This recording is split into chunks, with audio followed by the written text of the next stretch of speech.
Según la fuente es lo que brota. Y vamos a Mateo capítulo 12, por favor. Mateo capítulo 12.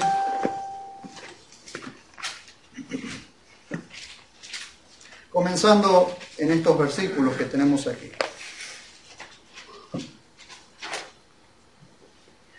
Capítulo 12 de Mateo, verso 33 al 37, en la página 1103. Dice: o tened por bueno el árbol por su buen fruto, o tened por malo el árbol por su fruto malo, porque por el fruto se conoce el árbol. Generación de víboras, ¿cómo podéis hablar cosas buenas siendo malos? Porque de la abundancia del corazón habla la boca. El hombre bueno del tesoro bueno saca cosas buenas, y el hombre malo del tesoro malo saca cosas malas. Y yo os digo que de toda palabra ociosa, fíjense si nuestras palabras tienen valor, si cada palabra que decimos tiene valor, y cómo tenemos que cuidar la boca, cuidar el vocabulario, cuidar las palabras. Y yo os digo que de toda palabra ociosa, es decir, de toda palabra ociosa que hablen los hombres, de ella darán cuenta en el día del juicio. Porque por tus palabras serás justificado y por tus palabras serás condenado. No podemos esperar algo bueno de alguien esencialmente malo, como no se puede esperar fruto bueno de un árbol venenoso o esencialmente malo. Fíjense ustedes que en el contexto, cuando Jesús dice estas palabras, está poniendo al descubierto las intenciones de los líderes religiosos que atribuían abierta y descaradamente a Satanás las obras que el Espíritu Santo hacía a través de Jesús. Si ustedes ven versículos antes, van a ver que lo acusan a Jesús de sanar por el poder de Belcebú, por el poder del príncipe de los demonios. Entonces Jesús les dice: ¿cómo puede Satanás estar contra Satanás? ¿Cómo Satanás puede dividir su propio reino? ¿Cómo Satanás va a expulsar a un demonio que es un seguidor de Satanás? Ridículo, ¿no? Después Jesús les habla del pecado imperdonable, de la blasfemia contra el Espíritu Santo, que no es un creyente que dijo una palabra o un hombre que dijo algo contra Dios. La blasfemia del Espíritu contra el Espíritu Santo, lo que les está diciendo Jesús es que ellos abierta y descaradamente están blasfemando contra la única fuente que los puede convencer de pecado. Y eso no era por desconocimiento, ni es alguien por desconocimiento que hace una cosa así, sino que ellos estaban delante de su Mesías, delante de Jesús, y habían visto las cosas que Jesús hacía y las cosas que Jesús decía, y era suficiente prueba para demostrar que Él era el Mesías, y suficiente prueba para demostrar que había sido enviado de Dios. Pero ellos le atribuían todo ese poder a Satanás. Fíjense ustedes, en otro contexto que lo vamos a leer ahora, Jesús declara que lo que se muestra, lo que se manifiesta o lo que brota proviene de la esencia, que es la fuente. Nosotros no podemos esperar que un álamo, que un fresno nos dé peras, porque esencialmente no va a dar peras, porque no es un peral. Como no podemos esperar que ciertas personas den buen fruto cuando esencialmente son malos, cuando esencialmente no tienen un corazón transformado, una fuente transformada. Fíjense, por favor, para poder ver la fuente de lo que se manifiesta o lo que brota. Siempre vamos a ver que lo que sale por la boca y los hechos de los hombres es lo que esencialmente son. ¿Ven? Lucas capítulo 6, verso 43 al 45. un poquito más adelante.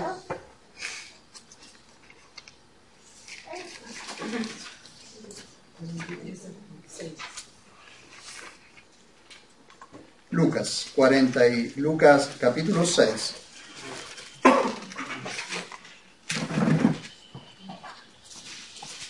Dice así. En otro contexto está hablando de aquellos que siempre están juzgando a los demás, siempre hablando de los demás, siempre diciendo de los demás, sin mirar que muchas veces están hablando las mismas cosas que ellos son. Entonces Jesús le dice, ¿cómo podés ver? ¿Cómo podés ver la brizna? ¿Cómo podés ver una astilla en el ojo ajeno cuando vos tenés un tronco, cuando vos tenés una viga en el ojo? Entonces Jesús dice en el capítulo 6, verso 43 al 45, dice, no hay árbol bueno que da fruto malo, ni árbol malo que da fruto bueno, porque cada árbol es conocido por su fruto, por su propio fruto. ¿Ven? Y ahí da un ejemplo. Dice, no se recogen higos de unos espinos cuando vieron una higuera con espina, ni vendimian un racimo de uva de una zarza,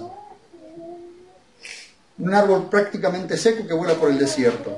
¿Cuándo se puede juntar uvas de un árbol así? Un arbusto así. El hombre bueno del buen tesoro del corazón saca lo bueno, y el malvado saca lo malvado, porque de la abundancia del corazón habla su boca. Así como no podemos esperar recoger buenos frutos de un árbol esencialmente malo, o esperar buenas palabras o buenos actos de una persona esencialmente mala, tenemos que esperar a que se manifieste lo que realmente es la persona. Nosotros queremos conocer a una persona, esperar, porque ya se va a manifestar lo que es realmente.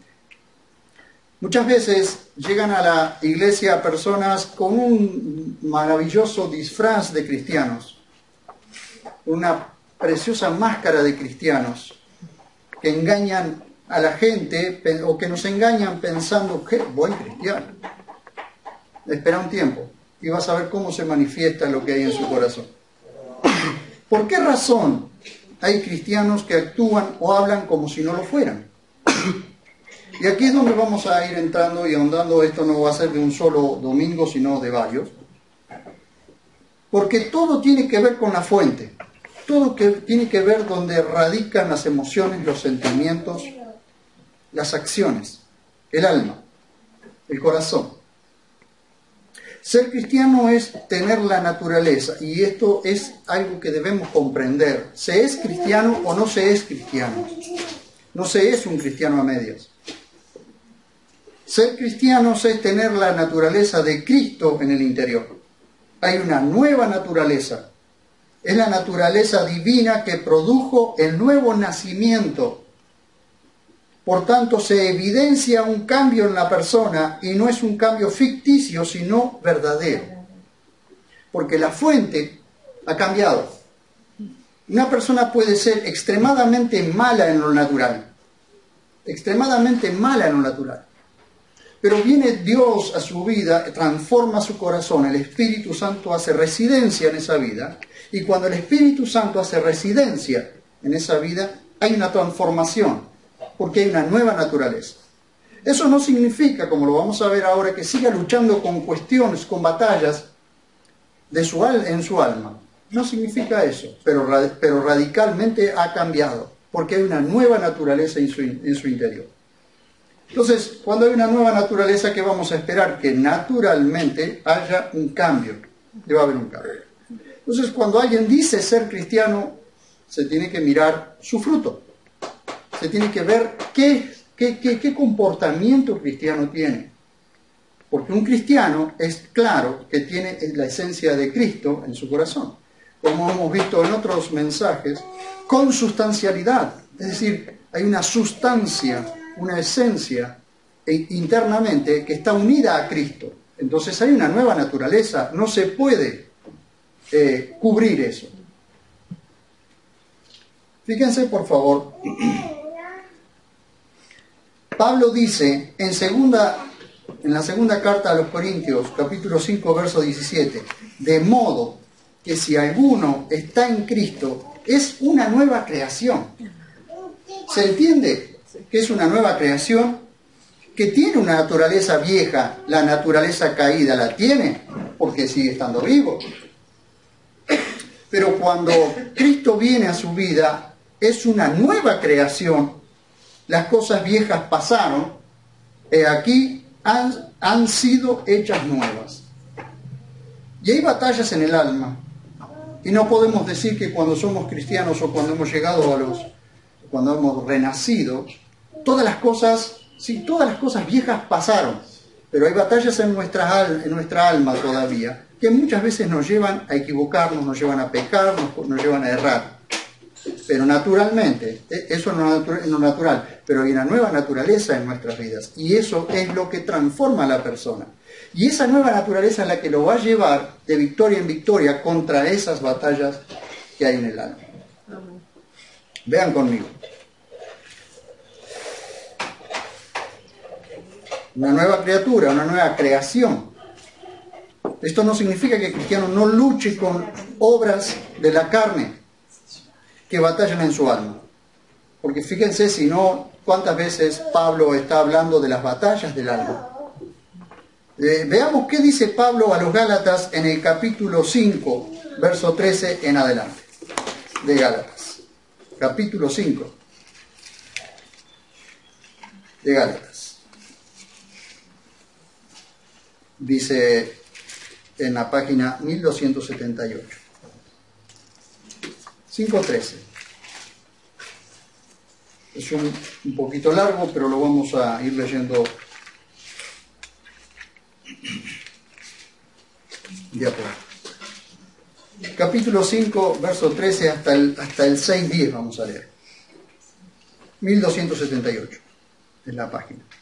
Dice: porque vosotros, hermanos, a libertad fuisteis llamados. Solo que no uséis la libertad como incentivo para la carne. Es decir, porque somos libres, tenemos permiso para hacer lo que queremos. No porque estaríamos pecando. Haciendo lo que queremos, lo que se nos ocurre, estaríamos pecando. Dice: sino servíos los unos a los otros por medio del amor. Muchas veces Pablo dice los unos a los otros, y repetidamente dice los unos a los otros. Fíjense la importancia que tiene los otros. Para uno, la importancia que tienen los otros. Y hasta en esto que vamos a leer ahora, es importante los unos a los otros. Porque toda la ley en una palabra queda cumplida: amarás a tu prójimo como a ti mismo. Pero si os mordéis y devoráis unos a otros, mirad que no seáis destruidos unos por otros. Digo pues, andad en el Espíritu y de ningún modo llevéis a cabo el deseo de la carne.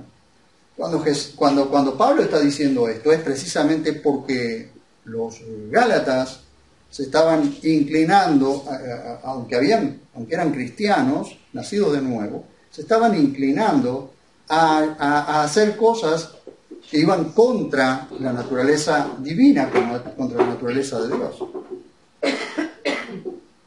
Dice: porque la carne desea contra el espíritu. Está hablando de la naturaleza caída contra el espíritu humano constantemente. Y el espíritu contra la carne. Y estos se oponen entre sí para que no hagáis lo que deseáis. ¿Ven que hay una batalla? ¿Observan la batalla en el interior? Pero si sois guiados por el Espíritu, y ahí sí habla del Espíritu Santo, no estáis bajo la ley. Porque la ley lo que hizo fue mostrar nuestro pecado, resaltarlo, hacer que el pecado ahora se viera mucho más evidente. Dice: y evidentes son las obras de la carne.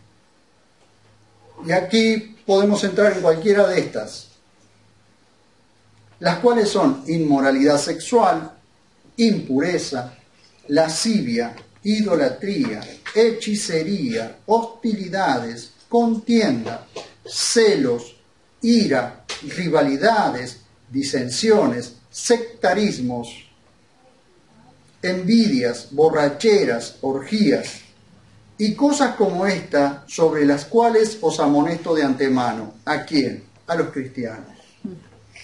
Como dije antes, que los que practican tales cosas no heredarán el reino de Dios. Los que practican estas cosas, se entiende que en el mundo todo esto se practica. Es algo común y hasta normal. Hoy se lo llama bueno, hoy se lo llama libertad, hoy se lo llama matrimonio igualitario, hoy se lo llama tantas cosas, que a lo bueno se lo llama malo y a lo malo se lo llama bueno. Por eso los que practican estas cosas no heredarán el reino de Dios. Pero les está haciendo una advertencia. No es que un cristiano no va a heredar el reino de Dios, sino que no permita y no ande en las cosas, en las motivaciones de la carne o en las obras de la carne. Entonces dice, pero el fruto del Espíritu, hemos hablado de esto ya, del Espíritu renacido por el Espíritu Santo, no está hablando del Espíritu Santo, sino del Espíritu humano renacido por el Espíritu Santo. El Espíritu Santo fructificador fructifica por medio del Espíritu humano estas cosas. Pero el fruto del Espíritu es amor, gozo, paz, paciencia, benignidad, bondad, fidelidad, mansedumbre, dominio propio. Contra tales cosas no hay ley. Pues los que son de Cristo crucificaron la carne con las pasiones y deseos. Los que somos de Cristo hemos crucificado. Allí en la cruz se pagó el precio de todo esto. En la cruz quedó el precio de todo esto. Dice, ahora que vivimos por el Espíritu, andemos en el Espíritu. Ahora que vivimos por el Espíritu Santo, que hemos vivido y que vivimos por el Espíritu Santo, andemos en el Espíritu. Es decir, en aquellas cosas que nuestro espíritu nos inclina por ser renacido por el Espíritu Santo. No nos hagamos vanagloriosos, provocándonos unos a otros, envidiándonos unos a otros. ¿Un cristiano puede ser envidioso? ¿Puede ser provocador? Sí, Señor, porque si no, Pablo no estaría haciendo esta advertencia. Hermanos, aun si alguien fuera sorprendido en algún delito, vosotros los espirituales, es decir, los maduros, restaurad al tal con un espíritu de mansedumbre. Mansedumbre. Considerándote a ti mismo, no sea que tú también seas tentado. Cuando a alguien se le ocurre, a un cristiano se le ocurre mirar desde arriba a otro cristiano que ha pecado, que ha sido hallado en algún delito, y ese cristiano, en lugar de restaurarlo con mansedumbre, lo mira como diciendo, sos tan pecador que no puedes estar al lado mío, porque yo soy mucho más santo que vos. Cuidado, porque un día podrás ser tentado también. Sobrellevad los unos las cargas de los otros y cumpliréis así la ley de Cristo. Porque si alguno supone ser algo al no ser nada, se engaña a sí mismo. Así que cada uno someta a prueba su propia obra. Entonces podrá jactarse solo en sí mismo y no en otro. Porque cada uno llevará su encargo, o sea, lo que se le ha encargado. Y el que es instruido en la palabra, comparta todas las cosas buenas con el que lo instruye. No seáis engañados. Dios no es burlado, porque lo que siembre el hombre, eso también cosechará. Pues el que siembra para su propia carne, de la carne cosechará corrupción. Pero el que siembra para el Espíritu, del Espíritu, fíjense, el que siembra para el Espíritu humano, para su espíritu, para llenar su espíritu, del Espíritu Santo cosechará vida eterna. No nos cansemos pues de hacer el bien, que al tiempo señalado cosecharemos. Digan, Digan conmigo, tiempo señalado. Tiempo señalado. Bueno, al tiempo señalado, al tiempo que Dios ha señalado, cosecharás. Si no, desfallecemos. Como decimos a veces, un round más, una vuelta más, un día más, un paso más. Si no, desfallecemos. Así que mientras tenemos oportunidad, hagamos el bien a todos, especialmente a los familiares de la fe. ¿Qué somos nosotros? Familia. ¿Con qué familia vamos a pasar la eternidad? Con esta familia. Con esta. No con aquellos familiares que no son creyentes. Con esta familia. Con esta familia. Entonces hay una asistencia, una ayuda que tiene que haber entre todos nosotros. Dice, mirad con... llegamos hasta allí. Lo que quería mostrarles en esto es que en la medida en que vamos madurando tenemos victoria sobre estas batallas internas y que entre todos los cristianos nos ayudamos a madurar y superarlos. Esto es una ayuda mutua. Y cuando nosotros entendemos que lo que debemos cuidar es nuestra fuente, siempre vamos a mirar a nuestros hermanos, no solo como quienes son nuestros hermanos, sino como aquellos que digamos, están por encima de todo lo demás. Porque eso es lo que debemos considerar en la familia de la fe. A nuestros hermanos por encima de todo. A veces no nos gustan ciertas cosas de los hermanos, pero entendamos que los hermanos, tanto los hermanos como nosotros, estamos en este proceso de aprendizaje. Ahora, la fuente de esos hermanos es la misma fuente que la mía, una naturaleza divina, y estamos en progreso, estamos en un proceso de transformación. Una cosa es un cristiano que lucha todavía con problemas, como lo ha estado relatando Pablo recién. Esas batallas en el alma, la obra de la carne, que todavía batallan en nuestras almas. Y ahí están enumeradas. Y ustedes pueden ponerle su sello, su nombre, a cada una de estas, o a todas si quieren. Porque en alguna de estas caímos nosotros, y en alguna de estas podemos estar cayendo todavía. Una cosa es un cristiano que lucha todavía con problemas de la vieja naturaleza, que lo lleva a pecar. Y otra es la hipocresía de que llamándose cristiano es falso. El hipócrita es un actor que está entre los cristianos, pero no lo es. Esa clase de gente hace mucho daño a la iglesia porque los cristianos confiamos en ellos y terminan destruyendo la confianza y decepcionando a la gente. Por causa de personas así, muchos creyentes se vuelven desconfiados, porque ya no quieren confiar en nadie. Y en lugar de los cristianos ser personas confiables,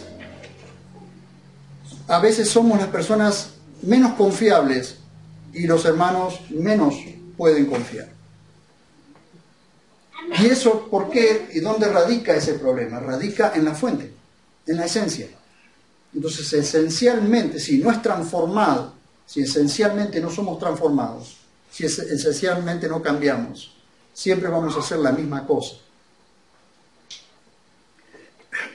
Fíjense, por favor. En la historia del cristianismo hubo personas que hicieron mucho daño introduciendo falsas doctrinas en la iglesia, arrastrando mucha gente a la perdición. Pablo dice que habrá un aumento de la apostasía en este tiempo.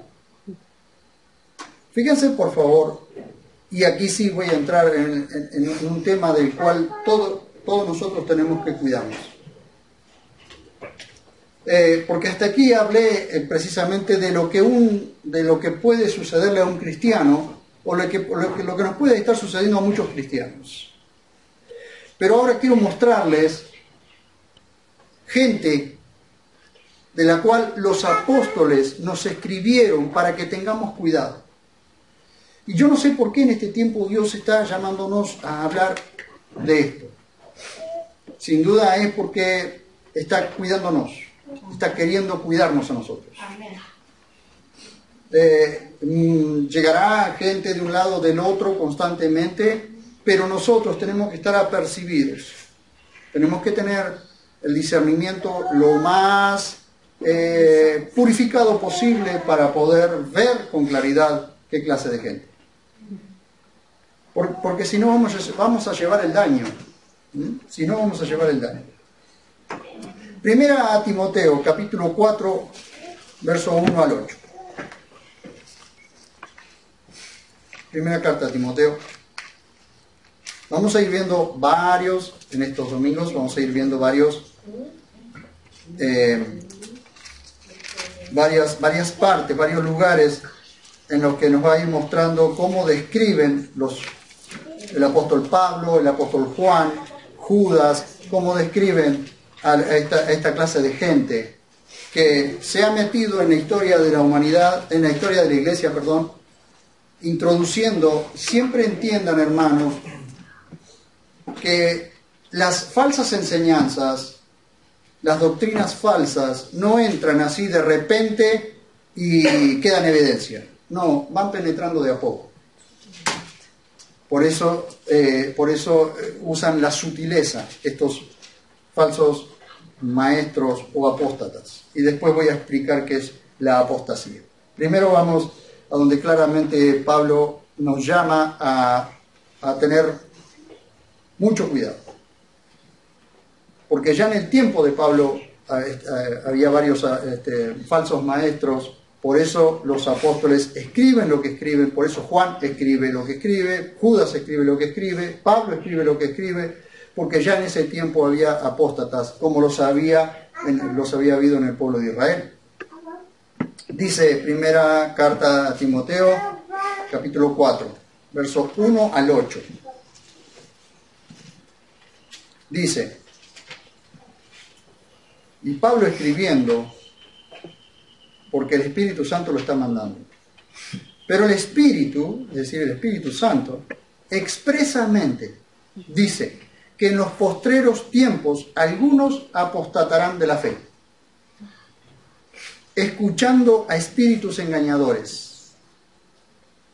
Y esto nos tiene que ayudar a discernir todo lo que escuchamos, lo que vemos en la televisión, lo que escuchamos en programas. Esto tenemos que aprender a discernir qué clase de gente escuchamos, qué clase de gente admiramos. Dice, escuchando a espíritus engañadores y a doctrinas de demonios, por la hipocresía de mentirosos que han sido cauterizados en su misma conciencia. Su conciencia ha sido apagada, cauterizada, insensibilizada. Dice que prohíben casarse y mandan abstenerse de alimentos que Dios creó para que con acción de gracias participen los creyentes, los que han conocido plenamente la verdad, porque todo lo creado por Dios es bueno y nada es despreciable cuando se toma con acción de gracia, pues es santificado por medio de la palabra de Dios y la oración. Esto se llama ascetismo. Esto es una rama del gnosticismo que se llama ascetismo. Los ascetas o los ascéticos son los que prohíben casarse, los que prohíben ciertos alimentos y todo ese tipo de cosas.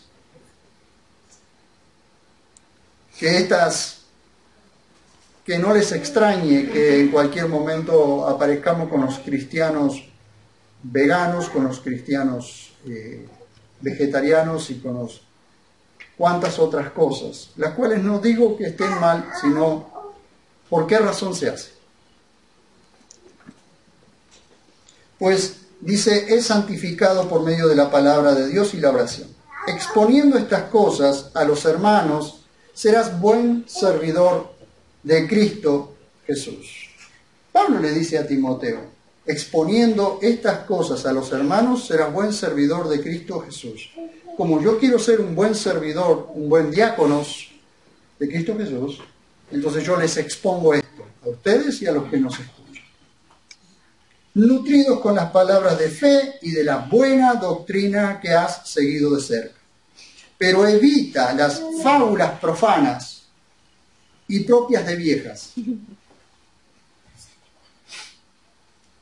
Las señoras mayores no se sientan tocadas, ¿sí? Ejercítate en la piedad, porque el ejercicio corporal para poco aprovecha, pero la piedad es provechosa para todo, teniendo promesa para la vida presente y la venidera. Observen ustedes, ya en este tiempo Pablo estaba viendo que se estaban introduciendo estas doctrinas dentro de la iglesia. Entonces él hace esta primera advertencia contra el gnosticismo ascético. ¿Y qué es la apostasía? Porque dice que en los postreros tiempos algunos apostatarán de la fe. Y cuando dice algunos, no es que sean pocos, son algunos. Y eso no significa pocos. ¿Qué es la apostasía? La apostasía es el abandono definitivo y abierto de la fe que antes profesaba. Significa que estuvieron entre nosotros, pero no eran de nosotros. Es volverse atrás, rebelarse y negar al mismo Señor que antes confesaban. Es necesario aclarar que el apóstata no es un cristiano que pecó o uno que interpretó mal un pasaje bíblico. No es eso. Porque un verdadero cristiano no puede apostatar de la fe porque en esencia ha sido renacido. No puede irse de esa fe, de la fe. No puede apartarse un tiempo porque se decepcionó, porque se frustró, porque se enojó, por lo que sea. Pero esencialmente es un cristiano. Es decir, ha sido transformado. Pero el apóstata es alguien que estuvo entre nosotros, parecía de nosotros, pero no era de nosotros. Por eso se fue. O por eso salió, para que quede en evidencia quién era. Sino que el apóstata nunca fue un verdadero cristiano, regenerado y convertido. Nunca experimentó el nuevo nacimiento. Ese es un apóstata. Por ejemplo, mire, cuando observamos nosotros que un musulmán se convierte al Señor, un musulmán se hace cristiano, o un musulmán pasa a ser cristiano, se lo llama apóstata, porque está negando la fe que antes profesaba. Pero es evidente, hermanos, que cuando alguien se convierte al Señor o es convertido por el Señor, es evidente que hay una transformación, porque esencialmente hay una nueva naturaleza en su vida. No es lo mismo cuando un musulmán se convierte en judío o un musulmán se hace católico y eso, porque naturalmente no hay una transformación. Hay un cambio intelectual, hay un pensamiento diferente, pero radicalmente, esencialmente, desde la fuente no hay una transformación. Entonces, se le puede llamar apostasía. Pero un cristiano nunca se va a volver atrás y va a negar al Señor que lo salvó. Porque esencialmente la fuente fue transformada. Hay una nueva naturaleza en su vida. Entonces nunca podrá negar. Entonces el apóstata es alguien que parecía, pero no era. Entonces cuando nosotros vemos a personas que se vuelven a su antigua vida, a su vieja vida, a hacer las mismas cosas y a veces peor, no significa eso que haya nacido de nuevo y que sea un verdadero cristiano.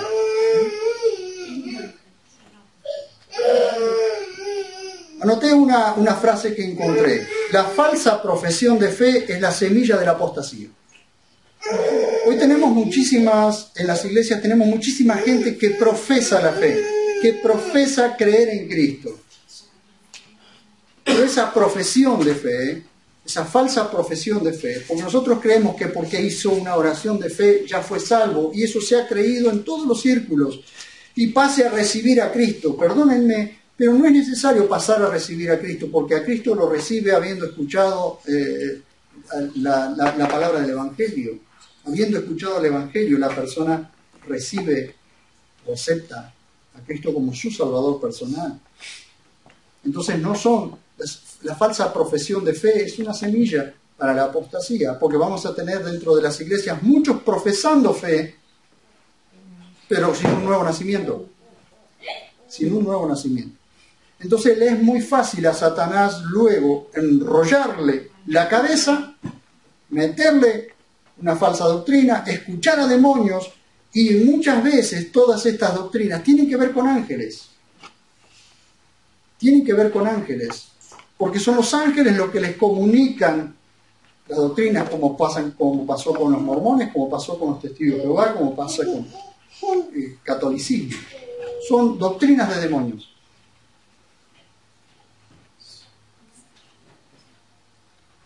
Juan 5, 1 Juan 5:12 dice: el que tiene al Hijo, tiene la vida. El que no tiene al Hijo de Dios, no tiene la vida, con B larga. No tiene la vida, perdón, con B corta mayúscula, cualquier cosa. Con B corta mayúscula. El apóstata no es aquel que está con los testigos de Jehová, o mormones, o en el catolicismo, sino uno que está o estuvo entre los cristianos y enseña o cree doctrinas contrarias a la doctrina de Cristo. Es decir, alguien que está o que estuvo entre nosotros. Hicieron una encuesta hace un tiempo. Un ateo y una mujer hicieron una encuesta. Y encontraron que de los cinco pastores más prominentes o famosos que hay hoy al frente de iglesias cristianas, son en realidad falsos cristianos. Nunca nacieron de nuevo. Y es evidente porque a la larga se va manifestando lo que realmente hay en su corazón. Alguien amador del dinero, ¿a dónde se va a inclinar?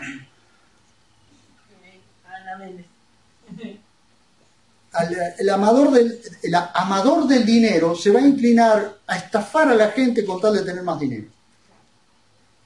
Entonces, si esa fuente no es transformada por el poder de Dios, si continúa en esa ambición desmedida, si continúa en esa avaricia, es lógico que va a ser, como dice Pablo, traspasado de muchos dolores.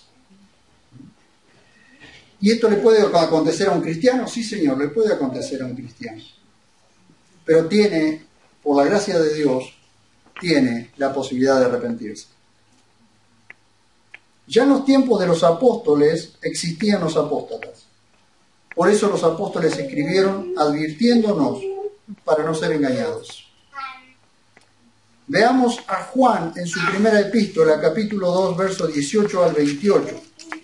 Y vamos a ver que Juan está advirtiendo contra el gnosticismo que había entrado a la iglesia. Primera carta de Juan.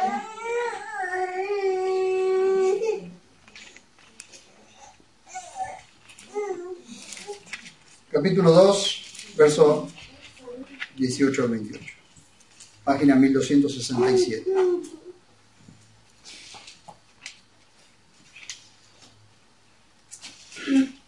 Vamos a ver otra clase aquí, otra clase de gente. Del mismo grupo, pero otras características. Porque vamos a ir viendo algunas características de los apóstatas, de la apostasía. Y Segunda Tesalonicenses dice que no va a venir el hijo de perdición, no va a venir el anticristo hasta que no venga la apostasía, el mayor tiempo de apostasía. Dice, niñitos, capítulo 2, verso 18, hasta el 28. Niñitos, ya es la hora postrera, o sea, la última hora, el último tiempo, el tiempo final. Y según habéis oído que el anticristo viene, así han surgido ahora muchos anticristos. Por lo cual sabemos que es la hora postrera. Al aparecer Cristo, aparecen los anticristos y se sabe que es la hora postrera. Porque los anticristos son los que están en contra o se oponen a Cristo. Fíjense ustedes, salieron de nosotros, pero no eran de nosotros. Porque si hubieran sido de nosotros, habrían permanecido con nosotros. Pero salieron para que se manifestara que no todos son de nosotros. Pero vosotros tenéis la unción del Santo y todos vosotros lo sabéis. ¿Por qué tenemos la unción del Santo? Y porque el Santo mismo está viviendo en nosotros. No os escribí porque no sepáis la verdad, sino porque la sabéis. Discernimiento. Porque cuando uno más conoce la verdad, más discierne la mentira. Cuanto uno mejor conoce lo que es el cristianismo, más se da cuenta cuando alguien es un falso cristiano. Por eso nos es tan necesario y maravilloso conocer la Escritura. Porque enseguida entendemos que si lo que se está diciendo es verdad o mentira.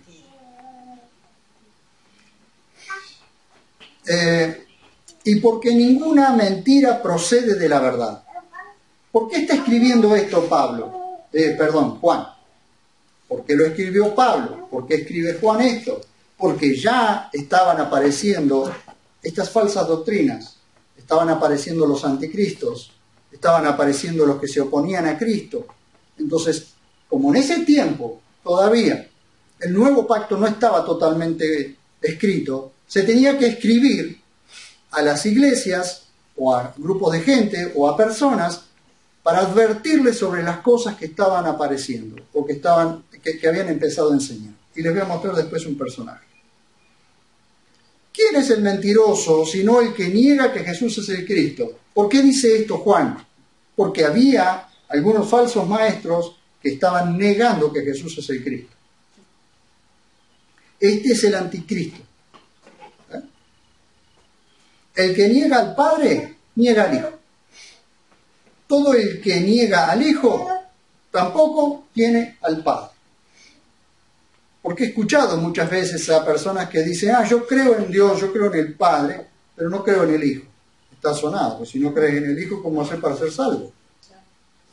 Si es que a través de Él es como puede llegar al Padre. Esto es como cuando vienen a tu casa y en lugar de golpear las manos de afuera, saltan y entran directamente. ¿Por qué? ¿Para qué tengo que abrir la puerta si yo puedo pasar por arriba? Dice, el que confiesa al Hijo también tiene al Padre. Qué esencial, qué importante que una persona que confiese al Hijo y tenga al Hijo, tendrá al Padre. Lo que vosotros oísteis desde un principio permanezca en vosotros. Si lo que oísteis desde un principio permanece en vosotros, también vosotros permaneceréis en el Hijo y en el Padre. Y esta es la promesa que Él nos dio, la vida eterna. Os estoy escribiendo esto sobre los que intentan engañaros. Mucho cristianismo engañado tenemos hoy. ¿Por qué? Porque se saltean estas partes de la palabra. Porque van a las palabras que dan promesas, porque van a las palabras que dan prosperidad, porque van a las palabras que les traen buena suerte, que les traen mucha bendición. Entonces terminan salteando este tipo de cosas. Entonces, fíjense lo que hace Juan, escribir para que no seamos engañados. ¿Era necesario? Claro que era necesario. Yo pregunto, llegado el caso, si nosotros no leemos ninguna de estas partes, ¿cómo sabemos quiénes son los que estamos escuchando, los que estamos viendo? Aunque en cuanto a vosotros, la unción que de Él habéis recibido permanece en vosotros y no tenéis necesidad de que nadie os enseñe, sino que así como su unción os enseña todas las cosas y es verdad y no es mentira, así como ella os enseñó, permaneced en Él. Y ahora, hijitos, permaneced en Él, para que cuando sea manifestado tengamos confianza y no seamos avergonzados por Él en su venida. ¿Saben qué está haciendo Juan aquí? Juan está advirtiendo contra el gnosticismo, que había entrado a la iglesia por medio de las enseñanzas de un falso maestro llamado Cerinto. y luego sus seguidores, los cerintianos.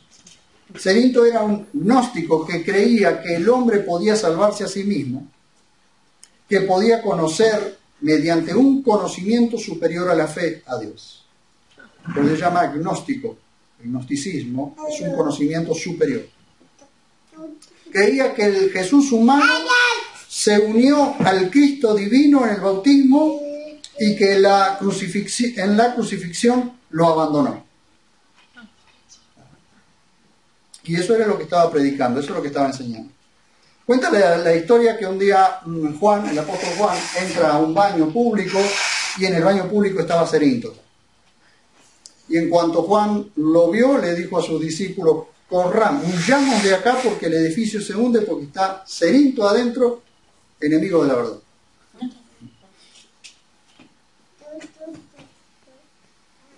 Fíjense ustedes, ¿no? ¿Por qué Juan escribe su evangelio y la primera epístola para refutar estas herejías que estaban entrando a la iglesia? Fíjense, ¿por qué Juan escribe su evangelio para todo el mundo? Fíjense ustedes que el evangelio de Juan está escrito para todo el mundo incrédulo, para que crean que Jesús es el Hijo de Dios. Y primera de Juan le escribe a los que ya creen para que sepan que tienen vida eterna. ¿Por qué escribe eso Juan? Por estos falsos maestros que habían estado entre los cristianos y que ahora estaban levantando introduciendo o tratando de introducir estas falsas doctrinas dentro de la iglesia. ¿Por qué Pablo escribe la carta a los Gálatas? Porque habían entrado judaizantes para querer judaizar a los cristianos, diciéndoles que aparte de creer en Cristo tenían que guardar la ley de Moisés y circuncidarse. ¿Vieron? Que sutilmente, ¿cómo? Y los Gálatas se lo creyeron, de tal manera que le dice: ¿quién los fascinó? ¿Quién los engañó de semejante manera? Y nosotros a veces creemos, hermanos, que perdemos el tiempo escuchando la palabra de Dios, leyendo la palabra de Dios, orando, perdemos el tiempo. No es tiempo perdido, señores, es tiempo ganado. Amén.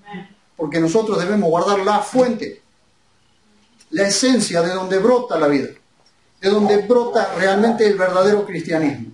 Esto es la esencia y nosotros tenemos que cuidarlo. Esto es la esencia. Si nosotros guardamos nuestro corazón, nuestra alma, por medio de la palabra de Dios, nosotros no vamos a ser engañados, porque conoceremos la verdad y la verdad nos irá haciendo libres.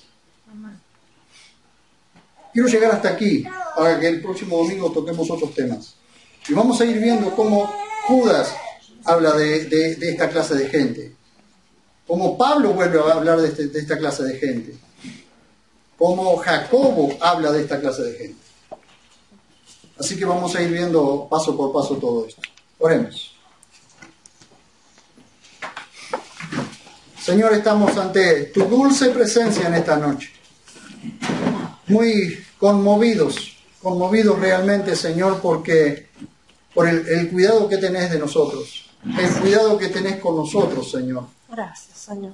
Cómo nos estás cuidando, papá. Gracias, papá. Cómo, aunque seamos un grupo pequeño, cómo, aunque seamos tan pocos, nos estás cuidando de esta manera, Señor. Gracias, porque sin duda las palabras que brotan de la Biblia son para guardarnos, para cuidarnos, para protegernos. Para ver, Dios mío, muchas veces con pena, con angustia, la caída de nuestros hermanos, porque no han sido instruidos correctamente desde el principio. ¿Y cuántos otros han huido de la corrección, han huido de la instrucción verdadera para meterse en cosas, en doctrinas de demonios, en escuchar cosas que ni siquiera tienen que ver con tu palabra? ¿Qué sanidad trae a nuestra vida tu doctrina, Señor? El cuerpo de fe, el cuerpo de doctrina, tu palabra, toda tu palabra. ¿Cuánta sanidad trae a nuestras vidas? Te rogamos, Dios mío, que en este tiempo nos dé la oportunidad de sanar a tu iglesia, de arrebatar de las manos del enemigo a muchos, de sacar del error a muchos.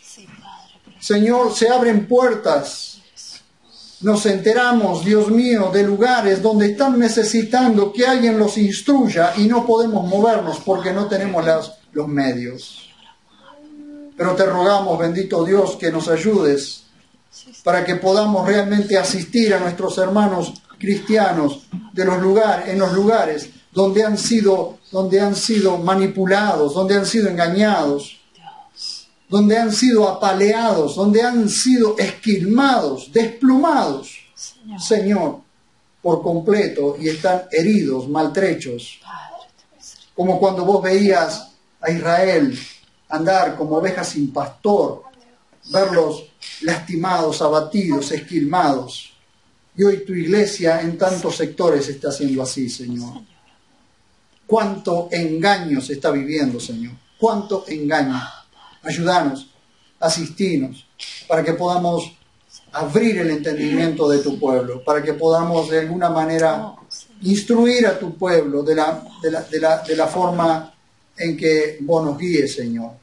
No hay nada bueno en nosotros, no hay nada superior en nosotros. Solo tu maravilloso Espíritu Santo viviendo en nosotros y ayudándonos a vivir de una manera diferente, Señor. Gracias por mis hermanos, gracias por mis hermanas que se esfuerzan, que quieren, Dios mío, ser instruidos, que quieren escuchar tu instrucción para saber cómo actuar cada día. Te rogamos que hagas una obra gloriosa en este tiempo.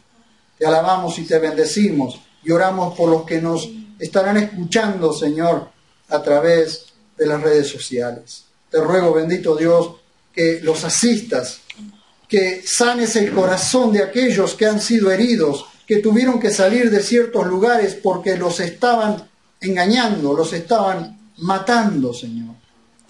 ¿Cómo puede ser que esta fuente de vida se use muchas veces para matar? ¿Cómo puede ser que de donde debería brotar la piedad, brota la impiedad? Señor, clamamos en tu presencia para que tomes el control, el dominio absoluto en este tiempo. Y oramos para que nos guardes, para que nos cuides, para que nos guíes y nos ayudes a todos y cada uno de nosotros a abrir nuestra boca y a poder defender la verdad, contender ardientemente por la fe que nos fue dada una vez, Señor. Gracias, maravilloso Papá. Oramos con gratitud en nuestro corazón. Amén.